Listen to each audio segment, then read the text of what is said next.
I need to confess something. There's a character on Wentworth who could unleash psychological warfare on screen, and somehow I would still pause, rewind, and whisper, "Yes, ma'am." And the wild part? I'm not alone. There are entire corners of the internet thirsting after her, like she's a morally corrupt saint. Be honest. If a villain is beautiful enough, elegant enough, charismatic enough, you've forgiven things you absolutely would not forgive from someone less attractive. You've done it, I've done it, we all have. So here's the real question. Why are we so down bad for dangerous, elegant villains? And what does our attraction say about the way beauty rewires our sense of morality? So I was rewatching Wentworth recently because nothing says self care like letting a TV show psychologically ruin your peace. And I found myself stuck on one character since the first time I watched the show. Don't ask me how many times I've watched it. Not just stuck like, oh, she's interesting, but stuck like, why are we attracted to someone who could psychologically dismantle us before breakfast? And the wild part? I, along with many others, would still thank her for it. You're probably thinking, who the hell is she talking about? I'm talking about Joan the Freak Ferguson, played by the magnetic, statuesque, and wildly talented Pamela Rabe. If you know, you know. If you don't, I feel bad for you. You need to stop this episode and go binge watch Wentworth. You'll thank me later. Here's the problem. Joan does some horrific, and I mean some horrific, sociopathic things. Although she's been misdiagnosed as a psychopath in the show, but I digress. And yet she has one of the most passionate fan bases I've ever seen. People are obsessed with her. They adore her. They defend her. They write fanfics. There are entire thirst trap accounts dedicated to her on Facebook, Instagram, TikTok, and everywhere else. So then I started wondering, why? Why do some villains get forgiven, or at least emotionally softened toward, while others get crucified? And the answer isn't just the writing, it's beauty. But here's where it gets even more interesting. When you look at Wentworth as a whole, most of the major women, especially the top dogs, commit morally questionable things. Some do things just as dark, sometimes darker, than Joan. And then there's Vera Bennett. If you don't know who Vera Bennett is, she's the deputy governor of Wentworth Correctional Facility. And she's played by the brilliant Kate Atkinson, who makes decisions that are ethically wobbly at best. Yet audiences do not unleash the same moral fury towards her that they reserve for Joan. Why? Because here's the quiet truth that almost never gets said aloud. The women of Wentworth, and I'm talking about the actors, in all their diversity of age, shape, size, and personality, are still considered conventionally attractive by industry standards. Their beauty softens the judgment. It buys sympathy. It creates an emotional buffer. Joan, on the other hand, carries a different kind of beauty. It's severe, imposing, angular, architectural. Yes, I did say architectural. The kind of beauty that commands rather than pleads. And a huge part of that comes from Pamela Rabe herself. She has a naturally authoritative presence in nearly every role she plays, and standing at 1 meter 83, she occupies space with a kind of regal gravity. Her physicality sharpens Joan's power, turning her beauty into something commanding rather than comforting, and audiences read that very differently. So now I'm spiraling, wondering why we're collectively harsher on one kind of beauty than another, and why villainy feels worse when wrapped in elegance instead of warmth. And that's when it hit me. This isn't just about Joan. It's about how we, as a culture, have completely rewritten what a villain is supposed to look like. Oh my. Buckle up, I'm about to take you on a wild ride, my friends. Once upon a time, villains were ugly on purpose. Grotesque, monstrous, visually coded as morally corrupt. Today, they're hot, seductive, elegant, charismatic, radiating peak Tumblr sex symbol energy. We're living through a cultural shift where villains aren't designed to be monstrous anymore. They're beautiful, charismatic, psychologically compelling. And because of that, audiences empathize with them, or worse, try to fix them. We've gone from ugly equals evil to a full blown era of hot villain supremacy. So today, we're digging into how beauty standards shape our villains, from medieval morality plays to prestige television, and how attractiveness rewires the way we judge morality. Let's get into it. To understand why villains traditionally looked the way they did, we have to dig into one stubborn, culture defining pseudoscience: physiognomy, the belief that you can read a person's moral character straight from their face. And this wasn't some fringe idea. This shaped Western beauty norms from antiquity all the way through the 19th century. Let's start way back. The ancient Greeks were obsessed, and I mean obsessed, with the idea that outer beauty reflected inner virtue. In philosophy, art, and literature, kalokagathia, kalos kagathos, literally fused the words for beautiful, kalos, and good, agathos.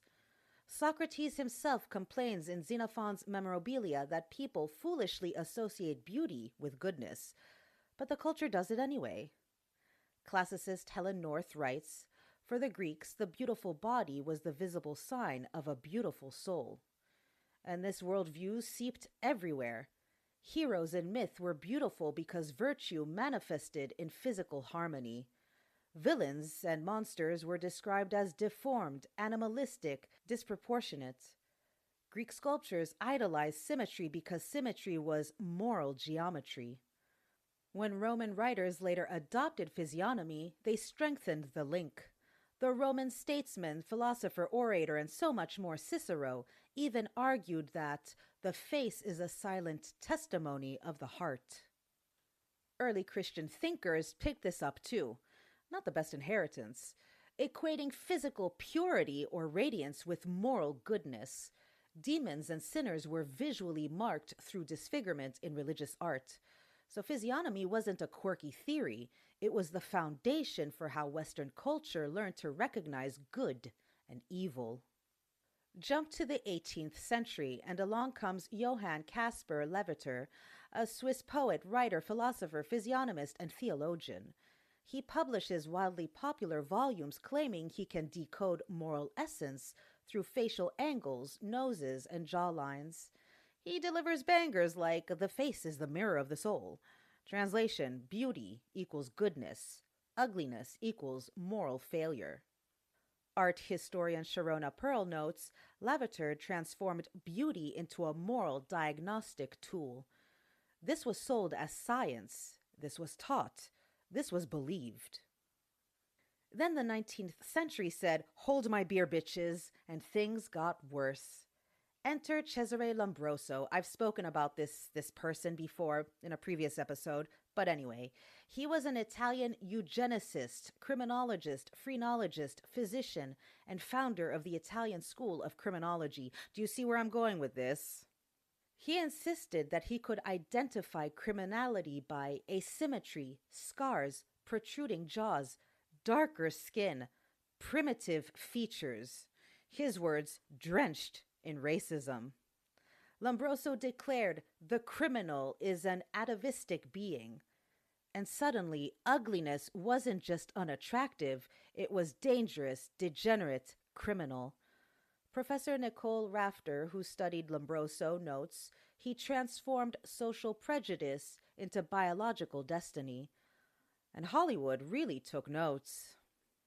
These ideas shaped centuries of storytelling.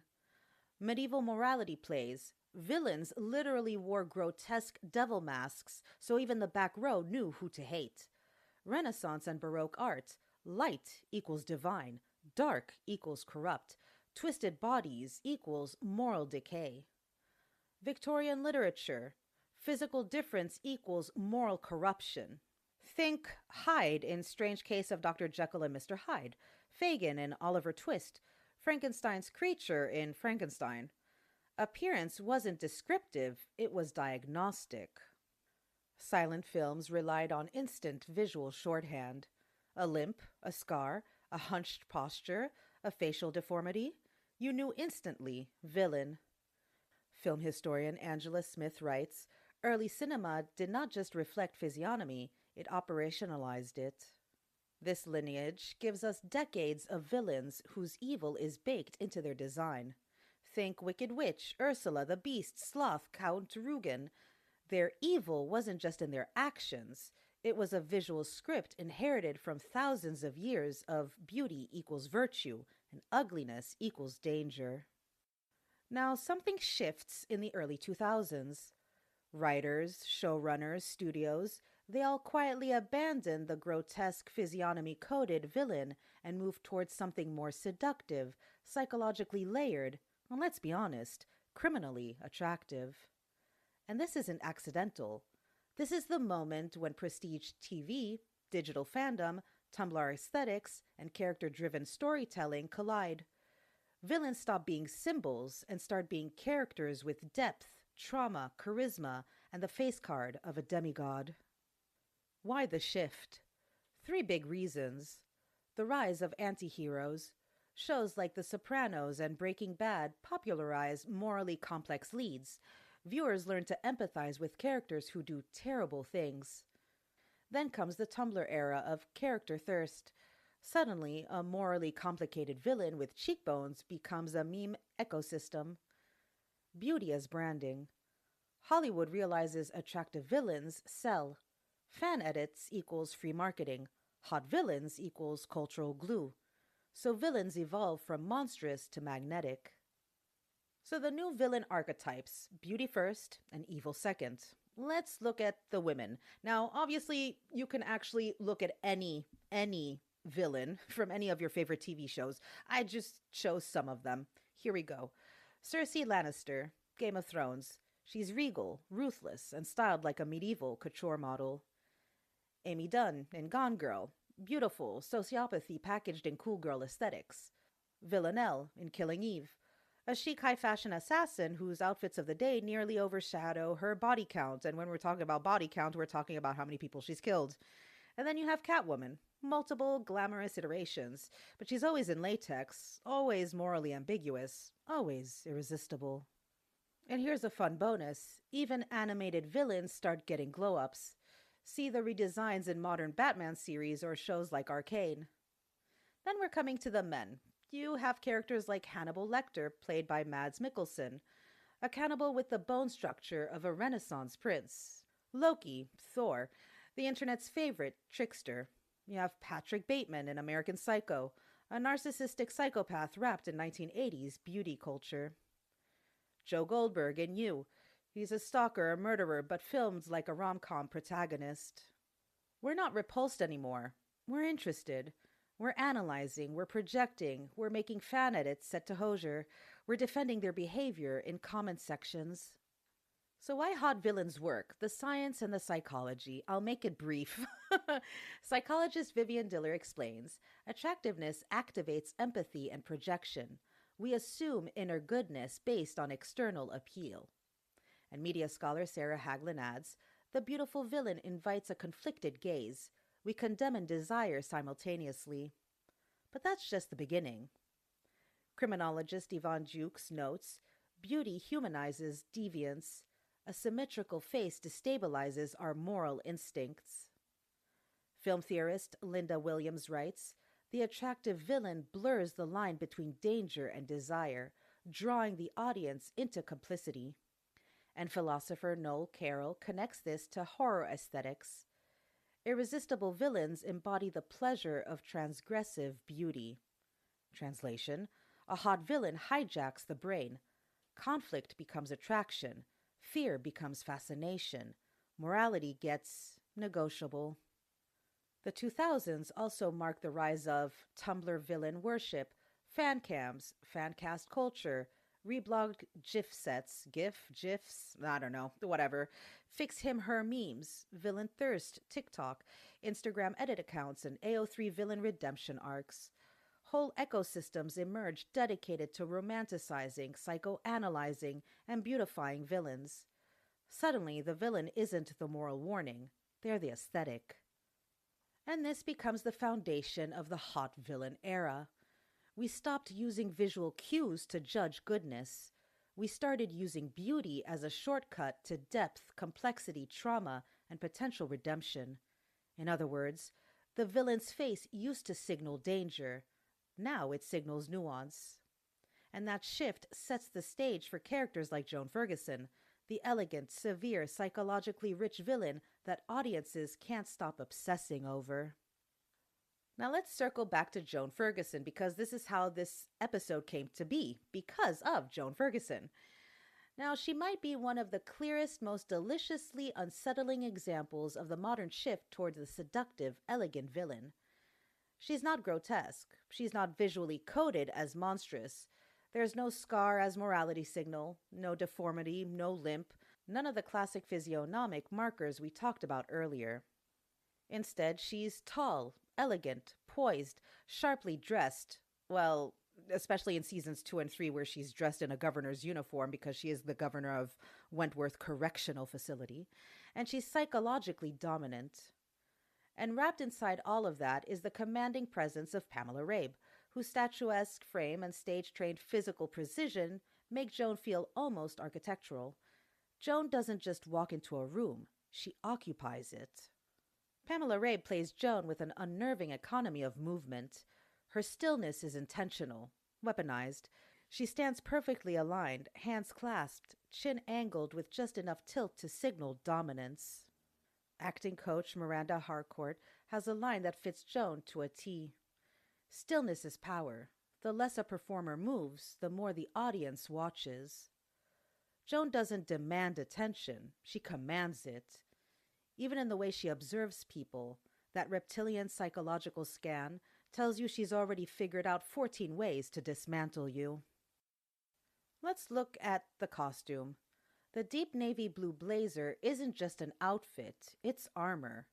Sharp lapels, clean lines, high collars that frame her face like a portrait, fabrics so dark they almost swallow light without ever becoming flat black.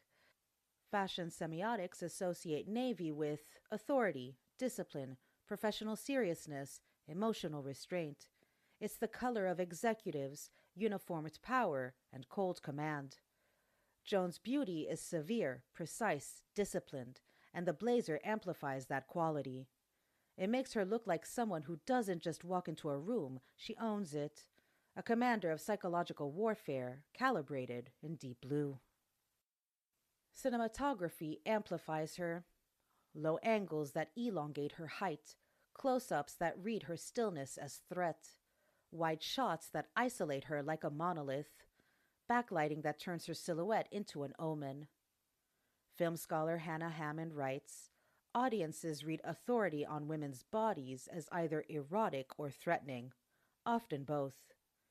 Joan is the perfect intersection of the two. Now this is where it gets truly fascinating. Joan as a prisoner, power without position. When Joan loses institutional authority and becomes a prisoner herself, she doesn't lose power. She doesn't even dip.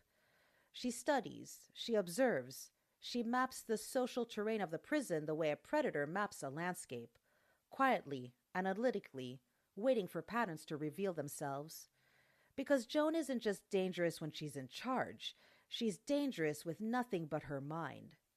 She learns weaknesses, pressure points, emotional fractures, and then uses them with surgical precision. There's a moment in season 5 that basically rewrites the laws of prison drama physics. Joan gets ambushed by 6 other prisoners. Why? It's a rage-fueled payback for killing former top dog B. Smith, the beloved character played by Danielle Cormack. You need to watch the show, friends. By all narrative logic, this should be the moment a fallen authority figure is taken out. Except she doesn't go down. She moves with eerie, economical precision. Zero wasted motion, zero panic, just cold calculations in real time. Every strike is targeted, every movement is strategic. She's not fighting, she's dismantling. And when the dust settles, Joan Ferguson stands. Everyone else doesn't. She even snaps the arm of one of the prisoners that attacked her. It's not a heroic victory, it's a reminder. You can strip her of the badge, the blazer, the office, but you cannot strip her of power. Now the real weapon is Joan's mind. Her physical dominance is terrifying, but it's her intelligence that makes her mythic. She identifies weaknesses, anticipates reactions, manipulates alliances, exploits emotional vulnerabilities, destabilizes hierarchies, destroys opponents from the inside out. Criminologist Yvonne Jukes describes this type of villain as a figure who weaponizes insight, intelligence as a form of violence. Joan doesn't just fight, she rewires her environment. And here's the twist: Joan's severe beauty makes her violence even more unnerving. That height, that posture, that immaculate stillness before she strikes, its elegance turns lethal, grace sharpened into threat. A villain whose beauty doesn't soften her, it sharpens her. Joan Ferguson isn't just feared, she's mythologized. A beautiful monster, a terrifying icon, pretty privilege in a blazer doing psychological demolition. And she's the clearest example of how modern villainy has evolved. Not ugly, not grotesque, but devastatingly beautiful. Now let's take a look at the origin of a beautiful monster. Again, I'm taking the example of Joan Ferguson, but you can apply this to basically any of your favorite villains out there. Wentworth does something fascinating. When Joan returns in season 8, the show finally peels back the layers of her past. They give us pieces of her childhood, not enough to justify her actions, but enough to explain them.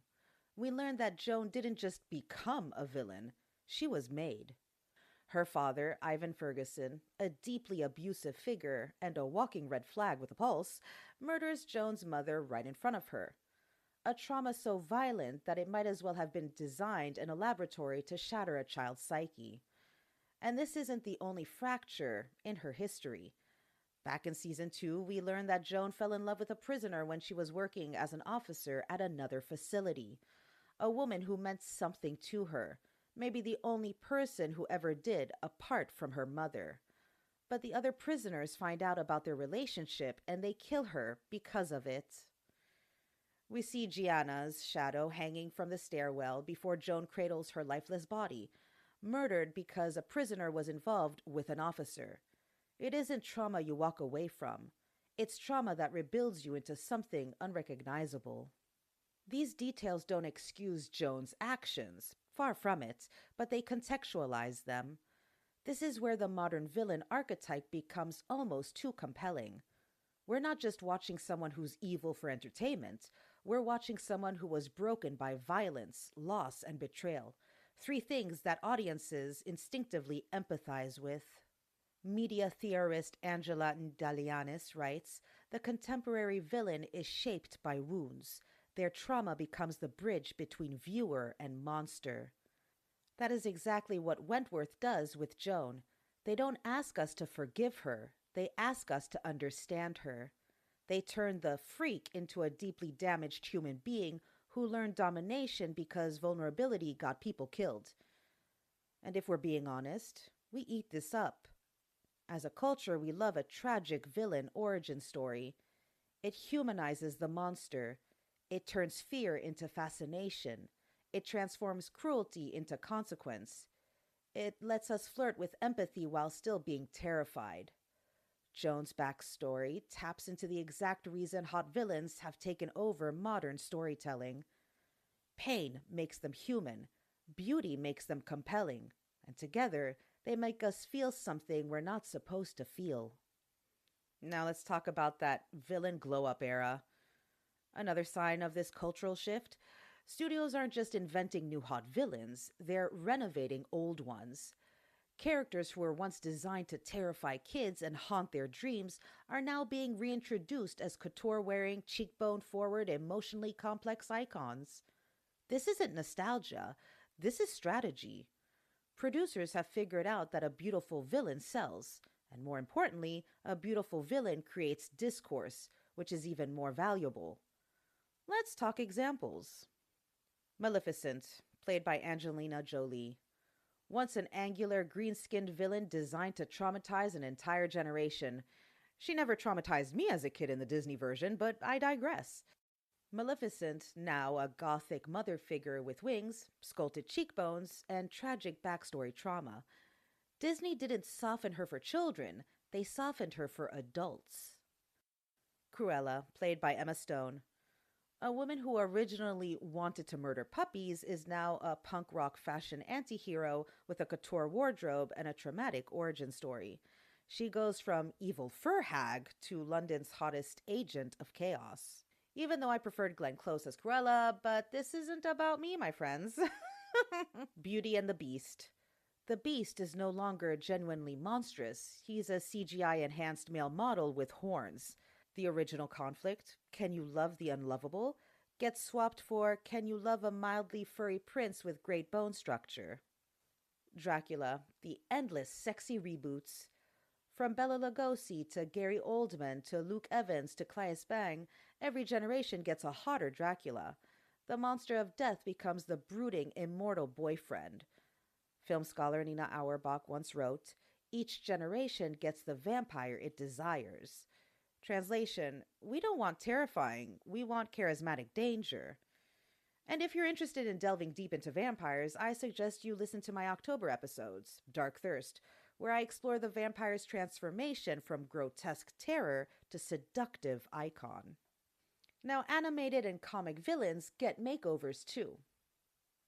Even traditionally grotesque villains are now redesigned with slimmer silhouettes, glam wardrobes, sharp jawlines, smoother skin, tragic motivation arcs. And here's the issue. All these villain glow-ups still lean on the same narrow, Eurocentric beauty standards we've been fed for decades. This is a problem.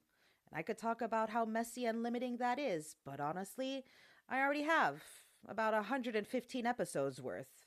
But I digress. Just look at the 2010 redesigns of Harley Quinn, the sleek modern versions of Poison Ivy, the glam reinterpretations of Hades and the Greek underworld in modern animation. We're not repulsed anymore. We're intrigued. So why do studios do this and why it works? One, because beauty increases empathy. Psychologist Vivian Diller's point hits again. Attractiveness activates projection. A beautiful villain makes us ask questions. Why are they like this? Who hurt them? Can they be redeemed? Ugly-coated villains never get that treatment. Two, because it sells fandom culture. A hot villain inspires cosplay, fan edits, shipping wars, merch, TikTok thirst traps, viral discourse, the fix-it fanfiction. From a studio perspective, that's free marketing. Three, because the tragic origin story formula is irresistible. Hot villains aren't just beautiful, they're wounded. Their pain becomes part of their aesthetic. Critic Caroline Framke puts it perfectly. Modern villain stories make beauty the metaphor of hurt, elegance as armor. This is exactly what we see with characters like Maleficent, Cruella, Loki, Hannibal, and yes, even Joan the Freak Ferguson. And four, because danger is eroticized. There's something deeply human and deeply problematic about the attraction to beautiful danger. People want a villain who could destroy them emotionally and aesthetically. Film historian Linda Williams argues that beauty eroticizes threat. Exactly. The end result? Danger wrapped in allure. Audiences don't just want to hate villains anymore.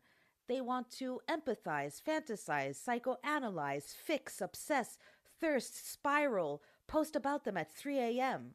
We want villains who are aesthetically stunning and morally catastrophic. The perfect storm of, this is bad for me, and yet... The hot villain isn't a side effect of modern storytelling. It's a design choice. And Joan Ferguson? She's one of the most potent products of this entire cultural phenomenon. She isn't meant to repel us. She's meant to unsettle, seduce, and confuse us. Danger wrapped in allure. So what does all this exactly say about us? Why do we go from recoiling at villains to thirst following them on TikTok? Why do characters like Joan Ferguson linger in our brains like a moral splinter we can't pull out? You can apply this again to any of your favorite villains, but let's break down the cultural psychology. Beauty signals humanity. When a villain is beautiful, something happens in our heads, something extremely old and extremely hard to unlearn. Attractive faces activate neural pathways connected to trust, empathy, projection, imagined depth. Psychologists call this the beauty halo effect, the assumption that physical attractiveness equals good qualities. So when a villain is elegant, symmetrical, magnetic, or visually compelling, our brains start bending the narrative around them. We assign nuance where there may not be any. We imagine backstory, vulnerability, tragedy. That's why characters like Loki, Villanelle, and Hannibal Lecter get entire fandoms trying to psychoanalyze or redeem them. Their beauty creates the illusion of humanity. Ugliness still signals blame. And here's the darker truth. The physiognomy ghosts we talked about earlier, they never left. Unattractive or visibly different characters, asymmetry, scarring, disability, aging, are still far more likely to be portrayed as irredeemable, monstrous, morally corrupt, beyond saving. This bias shows up everywhere. Ugly coded villains in animation. Scarred equals evil tropes. Older women villains being framed as jealous, bitter, or witch like.